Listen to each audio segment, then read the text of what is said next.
Welcome to Cinemophile, where we bring you the best in independent, documentary, and foreign films, and we talk to the people who made them.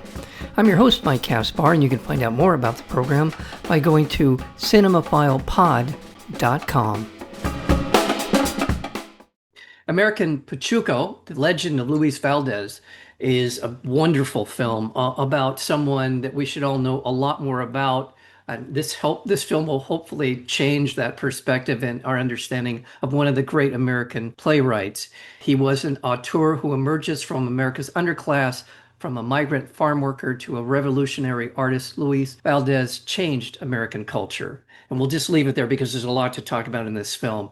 American Pachuco, The Legend of Luis Valdez. We're joined today by the director, David Alvarado. David, welcome to Cinemophile. Thank you. I'm so glad to be here. I think a lot of people have heard of Zoot Suit some way or another, but let's go back to the basics. Where would you start in sort of talking about the life and times of Luis Valdez? Well, I mean, his life really began in the fields, picking grapes, picking different kinds of vegetables and fruits. I mean, he was just a son of a farm working migrant family, and yet he was born in America, and his parents were actually born in America. He's American as it gets, and yet he grew up in this world where he felt like he didn't belong. There's enough messages around him that told him that he wasn't quite, American as the rest of us, and so he struggled with that throughout his whole life. But what he did is he turned that into this need to tell his story and actually claim that no, actually I am as American as it gets. In the film, we also look at his older brother, Frank, who took this other path of trying to Americanize himself, trying to wash away the sort of cultural pride that Luis retained. And that difference between the two brothers, is part of the heart of the film, but it's also part of the heart of all of his work. So, Zoot Suit, one of his later productions, is about claiming, like, I am a Pachuco, I belong in LA, I'm an American, this is my version, and this is as American as it gets. And same thing with the La Bamba, right? It's a film about an American family trying to live the American dream. Through all of his work is an incredible message of belonging, and that's something that I wanted to capture in this film. And it's captured beautifully. He is, in some manner of speaking, narrating his story in the film. He's a presence in the film, as well as his family. There's a huge section of this film that we have brothers and sisters talking about working with him, their lives growing up. I want to touch on something that kind of passes by very quickly in the film, but I think it's important because I think it speaks to the arrogance of most of America, American sort of sense of themselves. There's a mention of his parents being born in Arizona. Now, they were born when Arizona was not a state. And it's in that period of time, the West, settlement of the West, but the arrogance of the culture that I grew up in, there's very little to none recognition of that part of American history, that this was mostly Mexican territory that we essentially conquered. So it's not it's exactly what the film is about, but it speaks to the arrogance of our culture, I'll call it white European colonial culture. Do you want to pull on that thread at all? Yeah, I'd love to. I mean, that's very much, a huge part of the spirit of the film for me, even though you're right, it's very subtle in a lot of ways. But that's a big part of this whole question of belonging. When you really examine why people, like myself, my father is from Mexico. I grew up wondering, do I belong here? Once you really start to study the history, you realize, oh, wait a minute, not only did California or Texas, where I grew up, used to be Mexico, and it was actually, violently in a military way taken over by the U.S., but even before it was Mexico, it was Spain. Before it was Spain, it was indigenous lands for tens of thousands of years, in some areas. And so the Chicano, the Latino who's, connected to the Mexican American heritage is actually connected to the indigenous roots of these lands too. We're a mixture of a lot of things, but it's also, you cannot get more belonging than to be a Chicano. And so that we are raised in a country where we feel like we don't belong when we've been here first, to me is just an incredible inversion of that thought. And so I wanted to capture some of that in this film. Yeah, thank you. Because again, I grew up and I wouldn't have known any of this, what we just talked about. Yeah. If it had not been for the fact that I was exposed to it much later in life. Arizona didn't become a state until the 50s, I think. Yeah. Yeah. Yeah.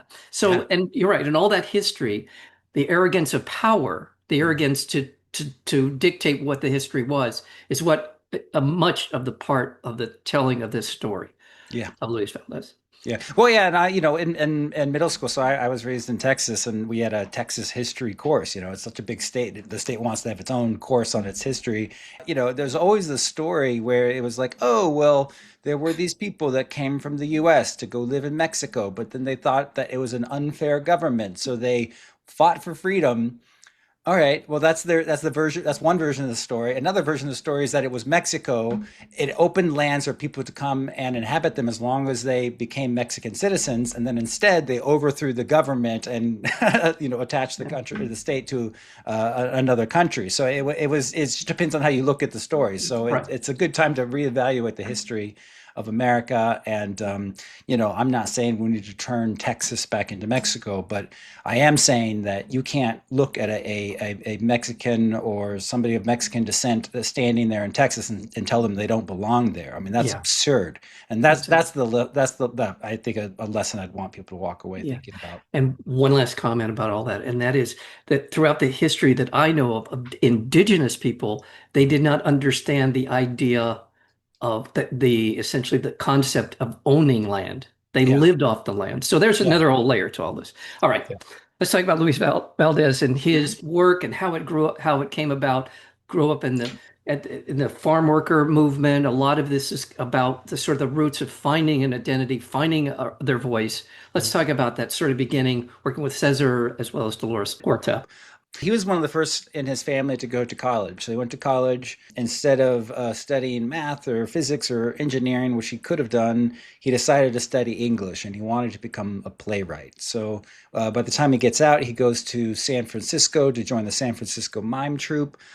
Is learning about political theater, on the streets there.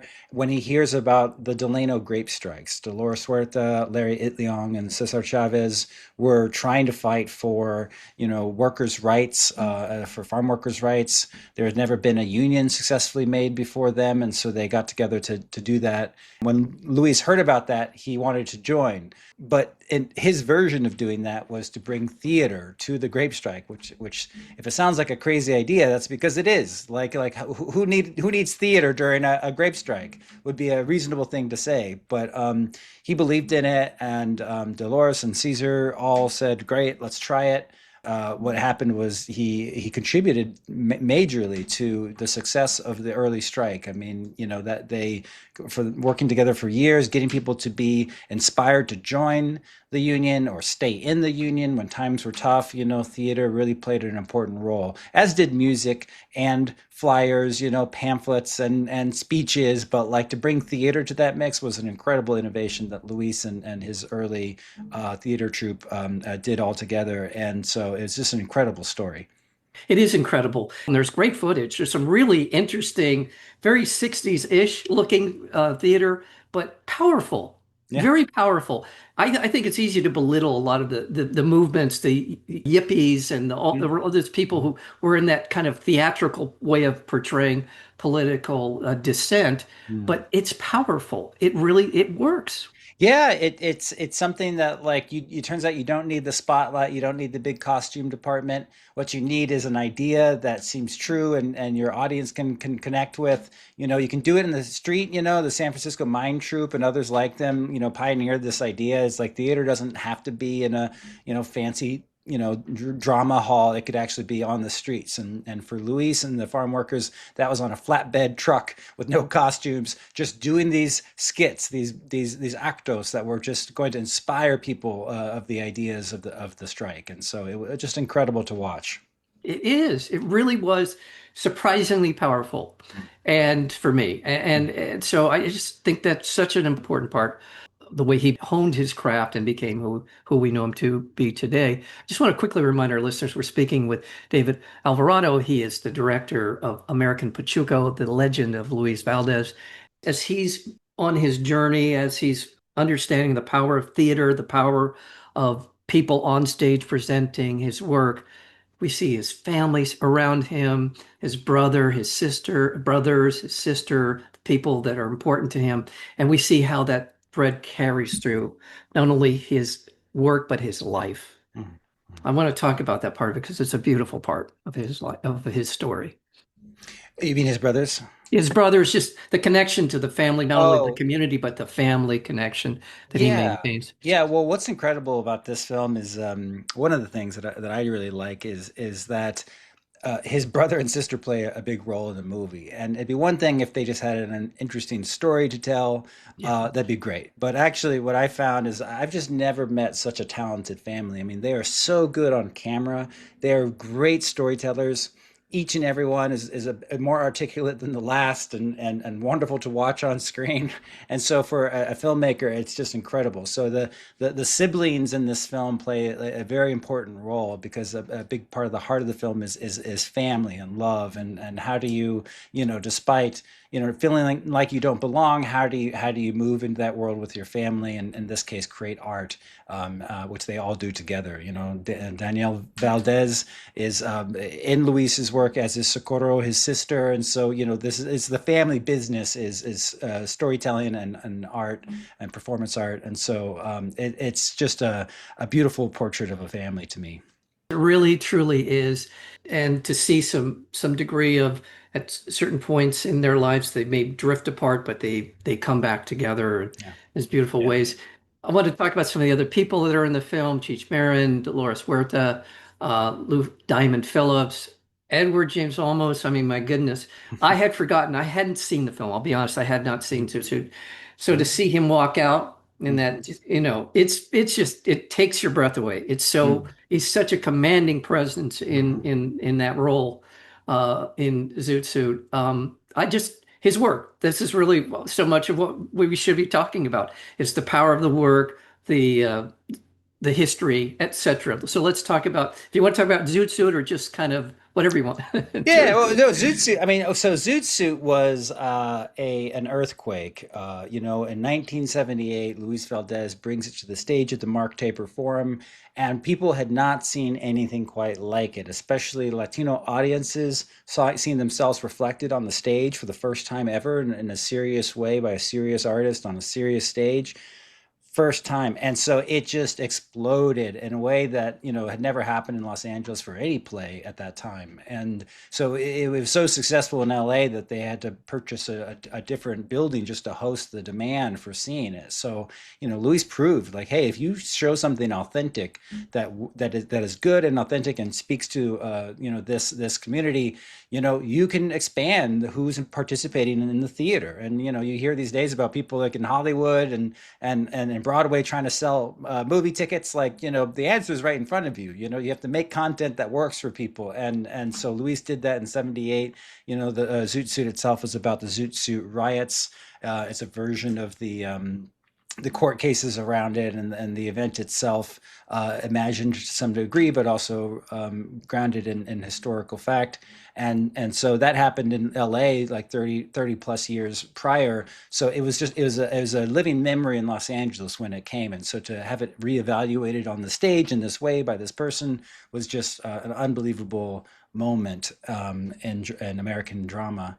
And then it went on to play in Broadway where the critics destroyed it essentially. So Yes. they didn't really accept it as something that deserves to be in the canon of the Broadway elite productions. And so it was a real down moment for Luis. He could have stopped there with his career and counted that as a the end of it all, but instead, through still continuing to do other work, he decided to move into film, which was such a great idea. Not only did he turn the Broadway production into a film about based on the play, but after proving himself as a film director there, he went on to make this film called La Bamba. And La Bamba was something that spoke to Americans. It was a true blockbuster, in that sense. It was just has never really been matched with its success for a Latino film like this. And so, it spoke to America and proved that Chicano culture is something that all Americans can appreciate.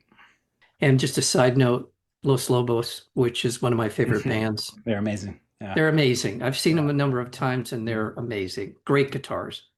I just want to let people know that they can see this film. Now, it is going to be screening this week here in Los Angeles appropriately.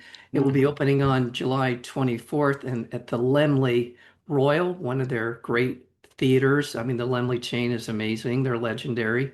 So Mhm. you're going to be there on, it I'll looks be like there. on Well, yeah, I'll be. We're opening in I think like 10 screens around LA. So the Lemleys, where we're going to be on Friday night. I think we'll also be at the Alamo at 4 p.m. that same day, and then and two different locations on Saturday. Saturday, So, you're at the NoHo 7 on Saturday. That's North Hollywood, yeah. and also at the Milagro Cinema Mhm. in Norwalk, and that's on Sunday. And looking here, one more, and also you mentioned the Alamo Saturday at 5 p.m. So, and Vidiots as well. You are wow. You have jetpacks or something? How are you getting around LA? I that's what I told my theatrical booker. Is like, are we sure these are all close enough? But we'll see. They are. Vidiots is easy access. You're right by Dodger Stadium. Oh, that's good. That's Saturday at 3 p.m. So you'll be fine. David Alvarado, thank you. Thank you for this film, American Pachuco, The Legend of Luis Valdez. A terrific film, really, truly wonderful on many different levels. And thank you very much for your time here on Cinemaphile. Thanks, Mike. No, I'm happy to be here. Appreciate it. You have been listening to Cinemaphile with Mike Kaspar, the place where you will hear from the best in independent documentary and foreign filmmakers. Please check out our previous interviews as well as upcoming interviews and special programming by going to cinemaphilepod.com. We are also available on Apple Podcasts, Spotify, and YouTube, searchable under Cinemaphile with Mike Kaspar. Until next time, thank you for listening.